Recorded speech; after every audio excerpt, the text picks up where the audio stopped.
그 어려움 가운데서 목사인 저는 어떤 설교를 해야 되고 어떻게 성도들을 만나야 될 것인가, 왜 제 나름대로 묵상하지 않았겠습니까? 그러면서 하나님께서 우리에게 주신 명령이라고 제목을 붙이며 세 번째로 생각해 보는 오늘, 하나님은 우리를 위로하시는 분이시다. 나는 너희를 위로한단다. 너희는 하나님의 위로 가운데 있어야 된단다. 이와 같은 명령으로 여러분과 함께 나누려고 합니다. 이와 같은 유의 클립 영상들을 찾아보기로 한다면 참 많은 영상들을 찾아볼 수가 있는데요, 그 중에서도 우리나라 연예인들의 시상식 중 하나님 앞에 영광 돌리는 장면들도 적지 않은 감동을 주게 되었습니다. 그 자리에서 저렇게 하나님을 찬양하고 그 모든 것이 하나님의 은혜라고 영광 올려드리는 게 쉽지만은 않을 것입니다. 함에도 불구하고 그와 같은 용기를 통해서 얼마나 많은 사람들이 위로와 격려를 얻을 것인가. 저는 오늘 여러분들에게 주의 말씀을 통해서 위로하고 격려하기를 소망합니다.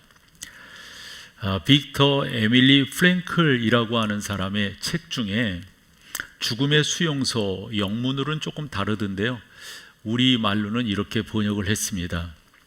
이분은 2차 대전 중에 유태인이라고 하는 이유 때문에 그 유명한 아우슈비츠 수용소를 비롯해서 다하우 수용소에서 3년여 동안을 보내게 되었습니다. 2차 대전 말기에 수용소 생활을 이렇게 할 때 그와 같은 환경을 경험하면서 나름대로 그 상황 가운데 하나님이 어떻게 역사하셨는가 하는 것들을 우리 가운데 이 책을 통해서 전해주는데, 44년이었습니다. 1944년 성탄절을 앞두고 많은 사람들이 기대에 부풀어 있었어요. 이번 성탄절에 석방 되겠지, 이번 성탄절에 가석방 되겠지, 그래서 가족들과 함께 크리스마스를 보낼 수 있을 거야, 이런 기대감이 있었는데 그것이 이루어지지 않았습니다. 그러면서 1945년을 맞이하게 됩니다. 8월 15일이 2차 대전의 종전이잖아요.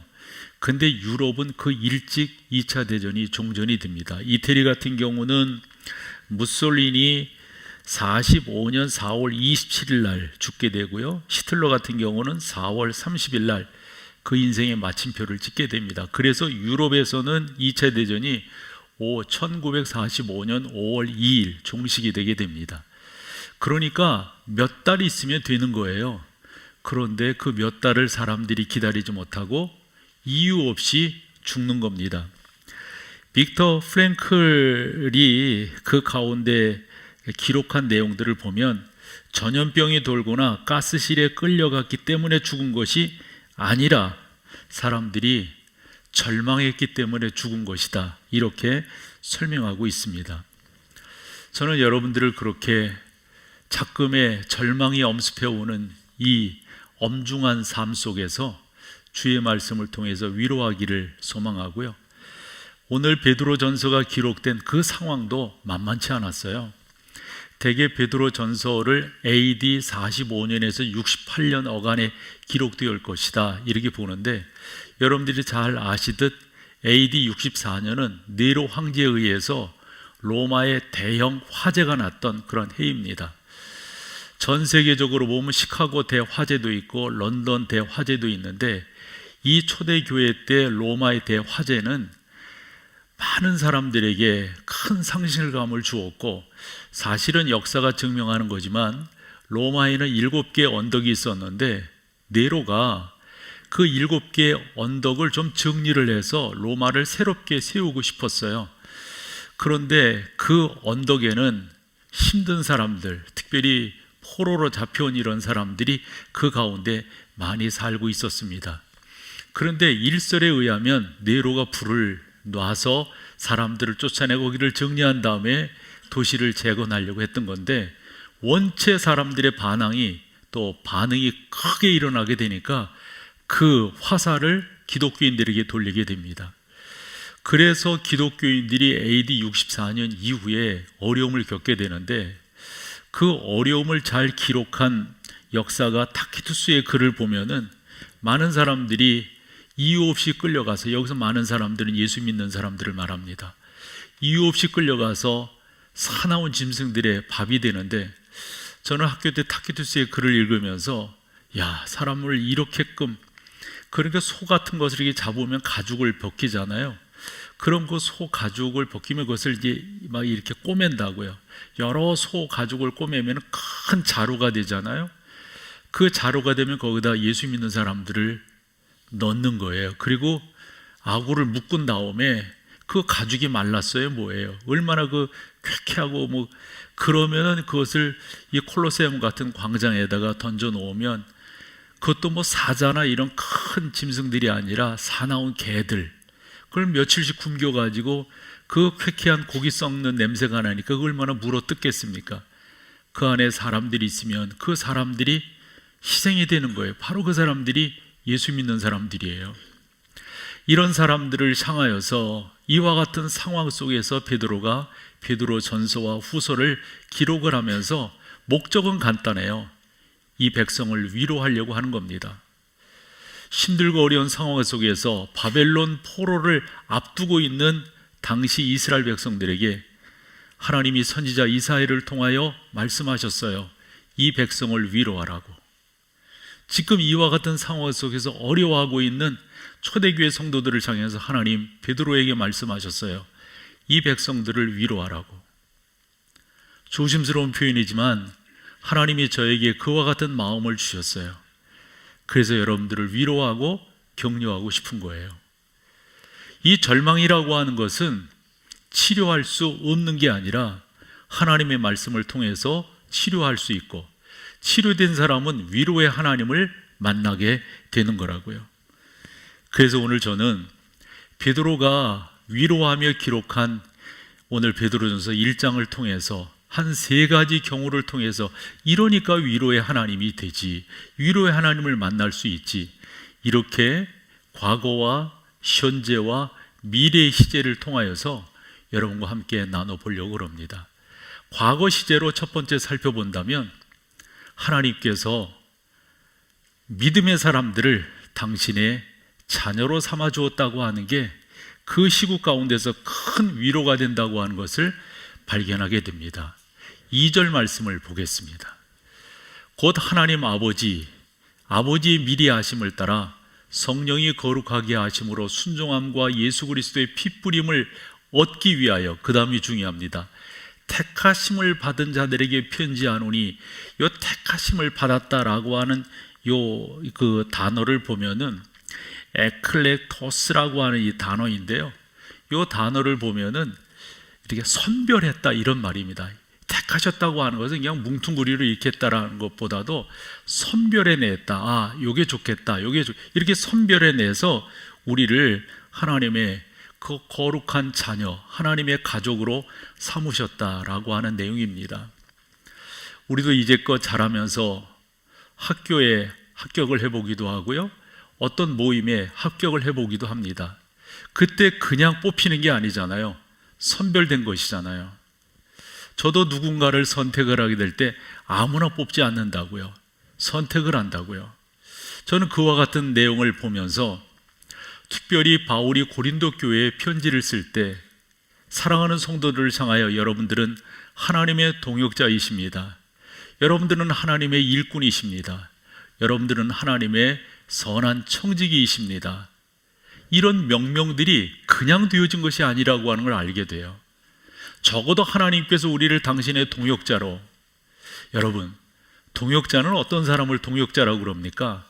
우리가 뭔가 일을 할 때 함께하는 사람인데, 여러분들도 그러시잖아요. 아무랑 함께하고 싶은 마음 없으시잖아요. 적어도요.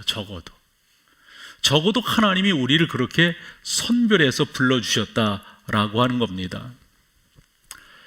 초대교회 어거스틴이라고 하는, 우리가 흔히 성자라고 표현을 하는데, 그분이 처음에는 그렇게 하나님을 믿는 사람이 아니었어요. 예수 그리스도를 따르지 않았습니다. 방황하고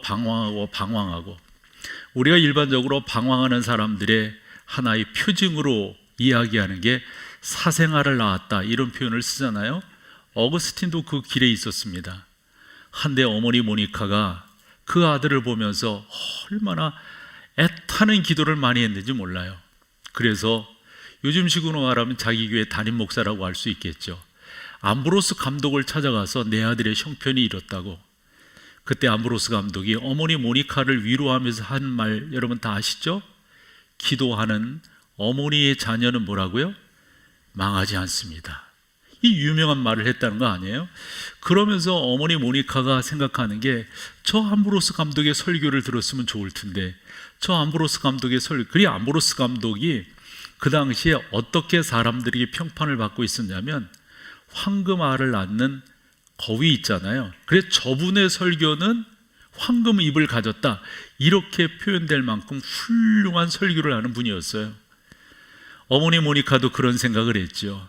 그러면서 어머니의 권유를 따라서 암브로스 감독의 설교를 듣게 됩니다. 그러다가 복음을 접하는 거예요.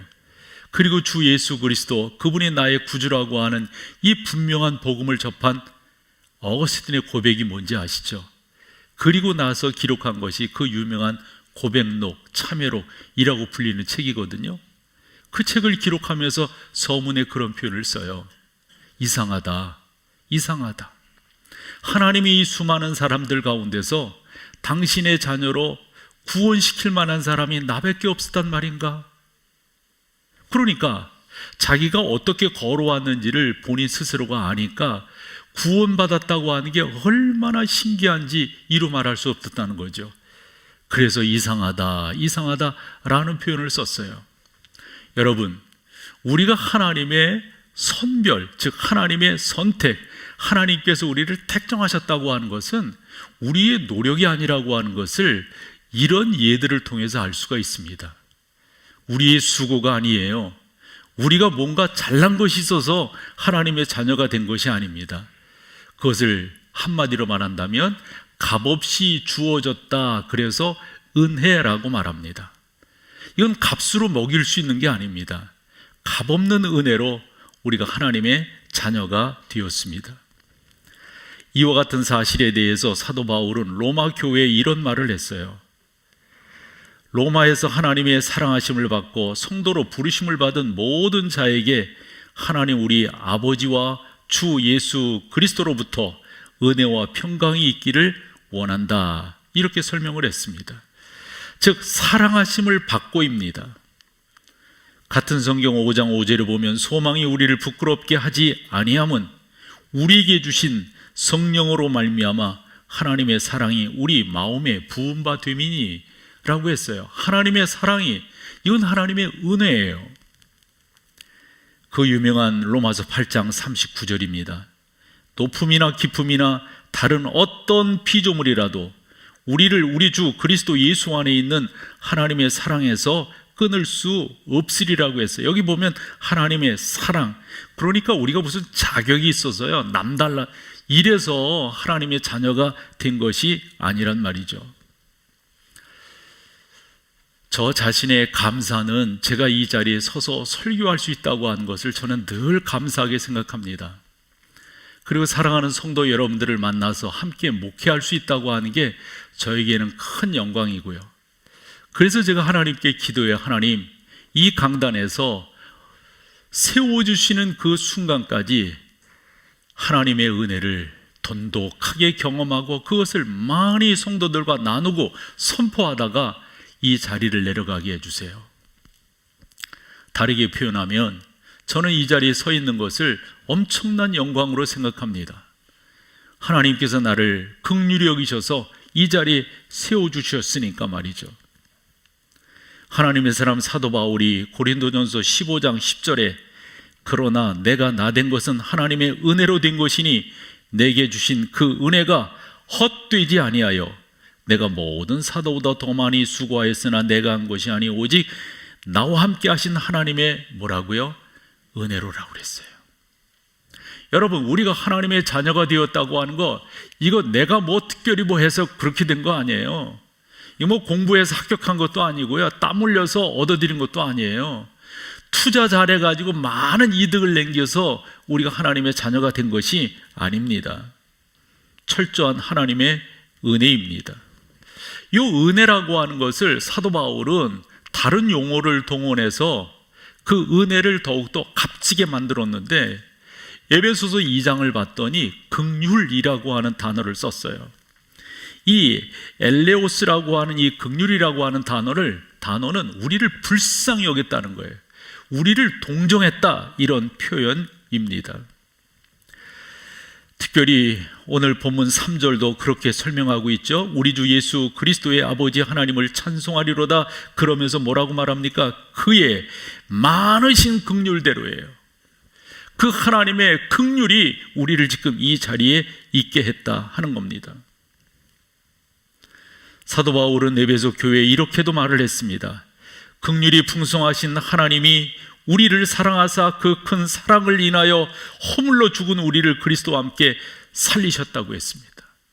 그분의 긍휼이 우리를 이 자리에 있게 한 것이지 우리가 무슨 노력으로, 그거 아니에요, 여러분. 하나님의 은혜로, 하나님의 긍휼로 지금 우리가 이 자리에 있는 것입니다. 열심히 일했기 때문에, 열심히 믿었기 때문에 우리가 이 자리에 있는 게 아니에요. 하나님의 은혜를 깨닫고 그 하나님의 은혜에 내가 나름대로 노력을 했기 때문에 이 자리가 주어진 것이 아니에요. 매일매일 우리에게 나타나는 한 가지 고백은 예나 지금이나 이건 하나님의 은혜입니다. 이건 하나님의 긍휼로 제가 이 자리에 서 있습니다. 사랑하는 여러분, 이 은혜를 깨달으면 깨달을수록, 고백하면 고백할수록 위로하시는 하나님 만나게 되는 것 아니에요? 그래서 그 시대에 어렵게 고난 속에, 고통 속에 살아가는 성도들을 향해서 베드로가 첫 번째로 하는 말이, 여러분들은 하나님의 선택을 받으신 분들입니다. 그것이 위로의 메시지가 되었다 하는 겁니다. 지금도 하루하루 힘들게 살아가는 분들이 계시죠. 상처 가운데 살아가는 분들도 계실 거고요. 어려운 삶의 환경 때문에 관계가 어렵게 된 분들도 계실 거예요. 그러나 분명한 것은 내가 우연히 어쩌다가 그래가지고 예수를 만난 게 아니라 하나님께서 우리를 이해시키기 위해서 표현한다면 많은 것 중에 고르고 뽑아서 우리를 당신의 자녀로, 그래서 은혜를 깨닫게 하셨고 그 긍휼이 뭔지를 깨닫게 하셔서 우리를 이 자리에 세워주셨다. 이것이 바로 우리가 위로의 하나님을 만나게 되는 첫 번째고요. 현재 시제로 본다면 하나님께서 지금도 우리들을 인도하고 계시니 여러분, 이것이 여러분 가운데 위로가 되시기를 소망하는 거예요. 나를 뽑아서, 나를 선택해서 구원시키신 그 하나님께서 지금은 너 알아서 살아가라 이러고 그냥 냅두시겠어요? 그 하나님이 지금 우리를 위로하시고 우리를 인도해 나가신다고, 이것을 신학적 용어를 써본다면 우리를 성화시키고 계세요. 좀 더 성경의 의미를 되새겨서 우리 가운데 점입해 본다면 우리를 빚어가고 계세요. 만들어가고 계세요. 우리를 완성시켜가고 계신다 하는 겁니다. 살아가면서 하나님이 나를 만지시는구나, 하나님이 나를 연단하시는구나, 그렇구나, 이번에도 우리 하나님께서 나를 이렇게 훈련시키시는구나 라는 것을 여러분들이 깨달으신다면 이건 너무 감사한 거예요. 그래서 베드로는 2절에서 곧 하나님 아버지의 미리 하심을 따라 성령이 거룩하게 하심으로 순종함과 예수 그리스도의 피 뿌림을 얻기 위하여 택하심을 받은 자들에게 편지한다 그랬어요. 성령 하나님께서 여러분 가운데 내주하시면서 여러분들을 빚어가신다고 하는 사실, 나를 만들어 가신다고 하는 사실, 이것이 우리 가운데 적지 않은 위로가 되는 것입니다. 그러면 하나님께서 나와 함께 하시면 어떤 유익함이 있는 건데요? 라고 질문할 수 있잖아요. 지금도 하나님은 나와 함께 하시는, 그건 믿는데요. 그러면 나한테 어떤 유익이 있는 건데요?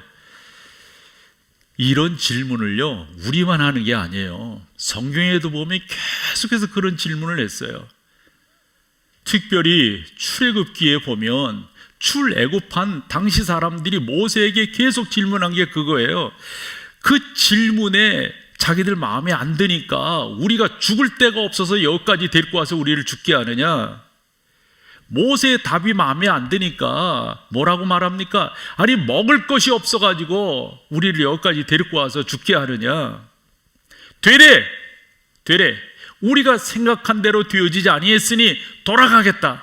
그래서 모세가 아닌 다른 사람을 지도자로 세워서 돌아가려고 했던 당시 이스라엘 백성들을 보잖아요. 그때 모세도 하나님 앞에 진지하게 질문을 하게 돼요. 하나님, 사람들이 이렇게 물어요. 사람들이 이렇게 질문해요. 저 뭐라고 대답을 할까요? 그때 우리 하나님께서 참 귀한 답을 출애굽기 19장 5절과 6절, 그리고 신약 성경으로 말한다면 베드로가 당시 어려워 힘들어하는 성도들을 향하여서 베드로전서 2장 9절에 설명으로 덧붙였어요. 여러분들, 하나님이 지금 여러분들과 함께 하시는 것에 대해서 질문들이 꽤 많으신데 무슨 유익함이 우리한테 있는 건데요? 라고 혹자는 따지는데, 여러분, 하나님이 우리와 함께 하시는 거요, 이거 보통 아닙니다. 우리를요 왕같은 제사장으로 부르신 거예요. 우리를 거룩한 백성으로 부르신 거예요. 우리는요 하나님의 선택을 받은 사람. 그래서 그 세귤라라고 하는 그 하나님께서 우리를 택하셨다라고 하는 것은요 이런 의미를 담고 있어요. 이 우주 만물 가운데서요, 이 세상 가운데서 만약 하나를 택한다고 한다면 그거예요. 그거. 적어도 여러분들이 예수 그리스도 안에서 신앙을 갖고 믿음을 갖고 이렇게 살아가는 것은요, 하나님께서 그 많은 것들 중에 하나를 택한다고 한다면 너를 택한 거야. 여러분, 너를 택한 거야가 어느 정도 귀한 거예요? 당신의 독생자 외아들과 맞바꿀 만한 가치 속에 우리가 택함을 입었단 말이에요. 성령 하나님이 지금도 우리 가운데 역사하시면 우리가 그 가운데서 성화되어지는 것뿐만 아니라 하나님의 부유함을 경험하게 되는 거예요. 하나님의 부유함은 여러분 다른 데 있지 않아요. 그 하나님의 부유함은 우리 가운데 평안이 주어지는 겁니다. 평안이. 이건 세상이 주는 것과 다르다고 주님은 말씀하셨어요. 주 예수 그리스도가 나와 함께 하시는 성령 하나님이 내 안에 내주하심으로 경험하게 되는 그 당당함은 세상에 그 무엇과 바꿀 수 있겠어요? 비교할 수가 있겠어요? 그 어떤 것으로 대체할 수가 있겠어요? 가능한 게 없어요. 성령 하나님이 우리와 함께 하신다는 이 놀라운 은혜는 그만큼 중요한 겁니다. 그래서 베드로는 이렇게 말을 했어요. 너희 믿음의 확실함은 불로 연단하여도 없어질 금보다 더 귀한 것이라고. 너희 믿음의 확실함, 이 확실함이라고 하는 이 단어도 제가 한번 생각을 해봤어요. 도키미온이라고 하는 단어인데요, 이 도키미온이라고 하는 그 단어의 어근이 뭐냐면 도키메라고 하는 단어예요. 그 도키메라고 하는 단어는 시험한다는 말이에요. 그러니까 이런 거 있잖아요. 뭐가 진짜인지, 뭐가 옳은 건지, 뭐가 똑바른 건지 그렇게 한번 하는 거예요. 그러니까 우리가 믿음을 가졌다고 하는 것은 적어도 그와 같은 어떤 상황 가운데서, 그런 어떤 비교 가운데, 그런 어떤 연단 가운데서 확실하게 믿어진 그 믿음을 말합니다. 그 믿음을 여러분들이 갖고 계시는 거예요. 성령 하나님이 함께 하신다고 하는 게 적어도 그런 은혜가 있어요. 그래서 성경을 보면 시편 118편 5절 이하에 하나님이 내 편이 되시니 내가 누구를 두려워하리요? 분명하잖아요. 수많은 사람들이 나를 에워싸 진친다 할지라도 나는 두려워하지 아니하겠노라. 내가 산을 향하여 눈을 들리라. 나의 도움이 어디서 올꼬? 나의 도움은 뭐예요? 천지를 지으신 여호와에게서라. 당당함이 그 안에 있잖아요. 당당함이. 적어도 하나님이 나를 선택하셔서, 하나님 나를 부르셔서 지금도 내가 너와 함께하마 라고 하는 하나님의 현재적 임재가 경험된다고 한다면 여러분 가운데 위로의 하나님을 고백지 않을 수가 없고요, 그 하나님은 나와 함께 하시고 그 하나님이 나를 인도하신다고 하는 이 분명한 사실에 대해서 우리가 더 기뻐하며 나가지 않을 수 없는 거지요. 바울은 고린도 교회에 이런 말을 했어요. 주 예수를 다시 살리시니가 예수와 함께 우리도 다시 살리사 너희와 함께 그 앞에 서게 하실 줄을 안다. 적어도 하나님께서 우리를 그렇게 인도해 나가신다고 하는 사실. 그래서 여러분, 저는 그런 목적으로 오늘 설교하는 거예요. 적어도 하나님께서 우리를 이렇게 인도하시고 이렇게 붙드시니까 여러분, 이 위로의 하나님, 이 격려의 하나님, 이 능력의 하나님 붙들고 승리하시자 하는 거예요. 세 번째 시제, 미래를 향해서 살펴본다면 하나님께서 뭐라고 하셨냐면 끝까지 지키시겠대요. 끝까지 인도하시겠대요. 베드로전서 오늘 본문으로 보는 1장 4절 5절 우리 같이 한번 읽어봐 보세요. 시작. 썩지 않고 더럽지 않고 쇠하지 아니하는 유업을 잊게 하시나니 곧 너희를 위하여 하늘에 간직하신 것이라. 너희는 말세에 나타내기로 예비하신 구원을 얻기 위하여 믿음으로 말미암아 하나님의 능력으로. 아멘. 그러니까 여러분 당당하세요. 여러분들은요 그 하나님의 능력으로 보호하심을 받았대요. 아니 생각해 보세요. 뭐 사람들은 뭐 이렇게 지내면서 좀 위급하고 위험이 그러면 보호 요청을 하잖아요. 그리고 뭐 형편이 괜찮은 사람들은 어느 높은 관직에 있는 사람들은 경호원을 세우잖아요. 그런 사람들이 다 보호해주는. 근데 뭐라고 성경이 말하고 있어요? 하나님의 능력으로 여러분들을 보호하시겠대요. 하나님의 능력이 여러분들을 끝까지 지키시겠다, 이런 말입니다. 여러분, 이것은 하나님의 놀라운 은혜이고요, 그 거룩하심이 우리를 온전케 나가시는 줄로 믿습니다. 예수님께서 이런 은혜 가운데 있는 우리들을 뭐라고 말씀하시냐면 요한복음 10장 29절에 그들을 주신 내 아버지는 만물보다 크심에 아무도 아버지 손에서 뭐예요? 여러분들을 빼앗을 수가 없다는 거예요. 그 누구도. 이게 우리 주님의 분명한 약속이에요. 사도 바울도 로마서 8장 38절 39절 그 유명한 구절에서 이렇게 표현하고 있어요. 같이 읽어보세요. 내가 확신하노니 사망이나 생명이나 천사들이나 권세자들이나 현재일이나 장래일이나 능력이나 높음이나 깊음이나 다른 어떤 피조물이라도 우리 주 그리스도 예수 안에 있는 하나님의 사랑에서 뭐예요? 끊을 자가 있습니까? 없어요. 끝까지 하나님께서 여러분들을 지키시고 보호하시고 인도해 주신다라는 말씀입니다. 하나님의 능력으로 우리를 보호하신다고 하셨으니 얼마나 감사한 일이에요. 내 능력으로 산다면 실망하고 좌절하고 작금의 상황 속에서 어렵다고 손들 수밖에 없을 거예요. 저는 목사니까 여러 목사들을 만나고 여러 상황들을 살피게 되잖아요. 참 많은 목사님들이 힘들어하고 어려워하고 계세요.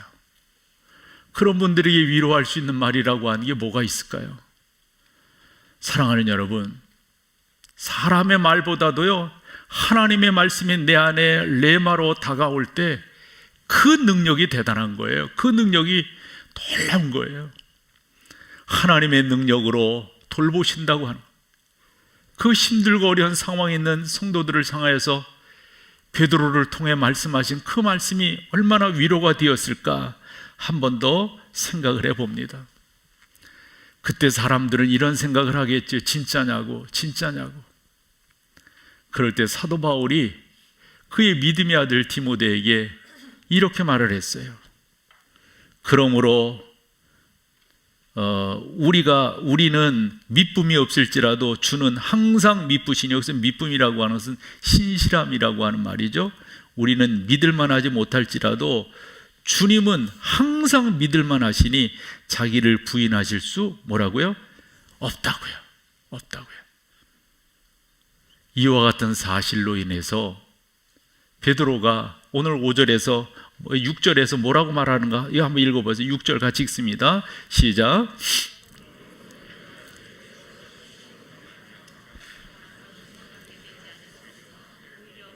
아멘. 그래서 저는 여기 그러므로라고 하는 이 접속사를요 이렇게 강조하는 것이 문맥의 흐름상 옳다고 봐요. 그렇기 때문인데 뭐 이런 거 있잖아요. 그렇기 때문에 여러 가지 여러분들이 시험을 만나더라도 여러분들이 기뻐하셔야 되는 거예요. 하나님 그분이 우리의 능력이 되시고 하나님 그분이 우리의 모든 것이기 때문에 그렇다는 겁니다. 사랑하는 여러분, 저는 오늘 세 가지 사실을 여러분들에게 강조함으로 위로의 하나님이 여러분들의 하나님이신 것을 나누었습니다. 하나님께서 과거 시제로 여러분들을 구원하셨어요. 그 구원은 그냥 구원이 아니라 단어적으로 살펴봤더니 여러분들을 선별해서 뽑으셨다는 거예요. 그렇게 우리를 선별해서 뽑으신 하나님께서 여러분들을 어떻게 하셨단 말입니까? 현재 시제로 지키신다는 거예요. 어떻게 지키신다는 거예요? 하나님의 능력으로 여러분들을 지키신다는 거예요. 그렇게 지키시는 하나님이 우리는 일양 미쁨이 없을지라도 주는 일양 미쁘시니 자기를 부인하실 수 없느니라고 디모데에게 바울이 설명을 했어요. 그 하나님은 우리를 끝까지 인도하셔서 저 천국으로 이끌어 가실 하나님이신 것을 믿습니다.